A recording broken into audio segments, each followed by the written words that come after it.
Thank you so much, Jawad, for giving your time today. It's my pleasure, Bhumika. Thank you so much for interviewing. And I believe this is your first time to Dubai Arbitration Yes. Week. How was your experience? I have been here before, at the time of the Dubai Arbitration Week, but it was more in the context of judging some competitions that were parallelly going on. This is the first time I have really attended the Dubai Arbitration Week events. And, starting from the inaugural, it was amazing. That's all that I can say. The sheer size and the magnitude. I mean, everything that happens in Dubai is very big.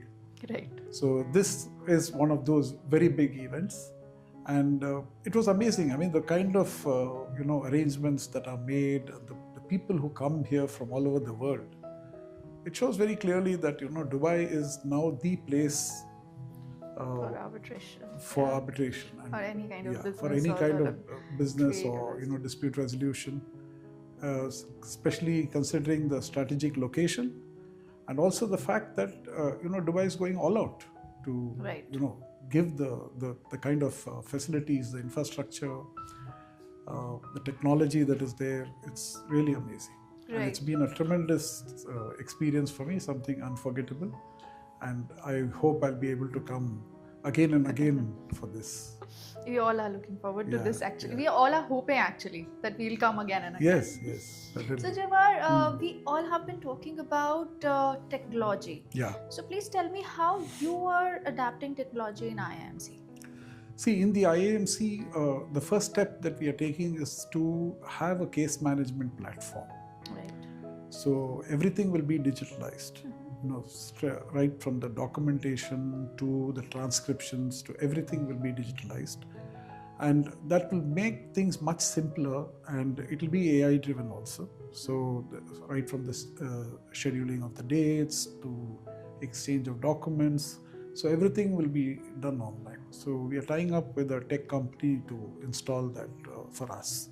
So Right. they are licensing it to us, and we hope that that would really, make things much easier, not only for the arbitrators, but also for the lawyers who are doing the arbitration. Because you can imagine how, the kind of time and Yes. energy that is spent in exchanging documents, sending correspondence, Right. so that everything will be done online. So Yeah. it makes things much easier. And we have to save our time, Yeah, cost, definitely. and everything. And definitely the cost saving will be there Right. because of this. Yes. Right. We have been talking about arbitration and mediation, especially Yes. MEDAB. So Yeah. please share your thoughts on it. Do you think it has a future? See, my strong belief is that MedArb is the future, Okay. because I feel that there are many advantages of that, which I think people should start seeing those advantages. Because when you go for mediation, the whole approach is a problem-solving approach. See, when you go for any adversarial proceeding, there's a lot of fault finding that happens. Right. So even in high-stake contracts, you have to prove the other side to be wrong in order to gain something. But that should not be the approach, because you're there to make money, right? You are there to have a good deal, to use Mr. Donald Trump's words. So you're there to make a deal, right? So if you want to make a deal, if you want to have a good outcome of your dispute, then the best way is to sit across the table and talk to each other. And obviously, because you're in a conflict situation, the presence of a mediator helps. So if you have these MEDAB clauses, what happens is, especially under an institutional framework. So if you, for example, you have an IAMC clause in your contract, which says that you first go for mediation, and then if that fails, you go for arbitration. Now what happens in the mediation is, three things can happen. Either you reach a settlement, in which case your dispute is over, right? The next thing that can happen is some of the disputes may get resolved. Right. Okay. So when you go for arbitration, you're going only on those that are not resolved. So for those that are resolved, you have a settlement agreement. The third thing that can happen is it may fail. But if it fails, when you have the institutional clause, what happens is it seamlessly moves into arbitration. Right. So without any further delay, an arbitrator is appointed, or the arbitral tribunal is constituted, because it's totally institutionalized. So you have given the institution the authority to appoint the arbitrators, Of course, what we do is we give a choice to the parties. We have a panel of arbitrators. We have a panel of mediators too. So we give a choice to the parties to choose. And if you're not able to choose, if you're not able to agree upon, we appoint. The institution appoints the arbitrators. And then it goes seamlessly into the arbitration. Now, there is a fourth advantage also.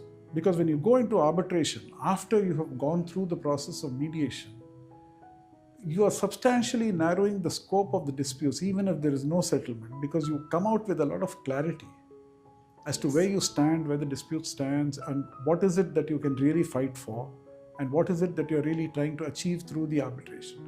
So that clarity can be very helpful in, streamlining the arbitral process itself and giving you the kind of, giving you the clarity as to what are you looking for really. Right? Right. Yeah. So the dissatisfaction is much lesser. I have one follow-up question on this, that Yes. in India we have a litigating mind. Yes. Right? So the chances of mediation to be successful are Yes. 0.1%. Yes. Because we would want to see what other form of dispute resolution can help us. So what is your thought on this? Right. So perhaps you're right in the sense that, we have a more litigation mindset. That's simply because for 200 years, we have been given a system which is based on the Anglo-Saxon jurisprudence of adversarial dispute resolution. Right. We have been given that, and we believe that somebody should decide our dispute for us. So we don't want to take those decisions. But what I'm seeing the future is that people are getting more and more frustrated and disappointed with the adversarial system because they're seeing that the outcomes are not really satisfactory. Okay, there's something missing there, and relationships are spoiled, and you are holding something that you cannot really realize, because getting an award is one thing, right? And executing the award is another game altogether. Absolutely. So the proof of the pudding is in the eating. You have an award, but you don't have the money. Right. Right? Whereas in a mediation, the outcome would be that it would be a settlement that works for both parties. I can give you many examples of how this works and why this makes more sense for business to go for mediation rather than go for arbitration. Of course, arbitration option is always there. Right. But my belief is that also, considering the kind of challenges that we are facing in India with 550 million cases pending in the courts, and the kind of infrastructural challenges, the judge population ratio, no matter what you do, we are not going to be able to overcome this problem. Right. But what we need to do is we need to separate dispute resolution from justice delivery. Right. Right? So dispute resolution does not require justice delivery. The concept of justice, why should it come in disputes? You and I have a misunderstanding. Right? We are both equally placed. Right. We are partners in the contract. Right? So we need to sort out our issues. And we need to do that sitting across the table with the help of a neutral person who's able to give us different perspectives, right? Different way of looking at things, and perhaps we can find a solution to that. Right. So why should we really go for an adversarial process when we can solve the problem? Why should we inflame the problem when we can solve the problem? I always say that, unfortunately, our lawyers are trained as problem inflamers, not as problem solvers. The Attorney General himself said that I'm trained as a gladiator, right? Right. So mediation is the buzzword now, but what is required more is that we need a change in the mindset. Right. Right? There should be a cultural shift, a paradigm shift in the culture of dispute resolution. Right. And that's what we are trying to promote through IAMC.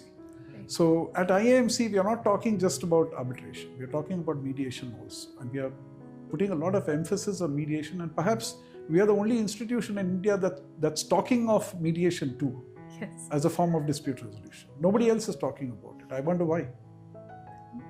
It will pick up probably when people see a shift. I'm hoping that mediation is the next thing, big thing. Since we are in Dubai, let me say inshallah.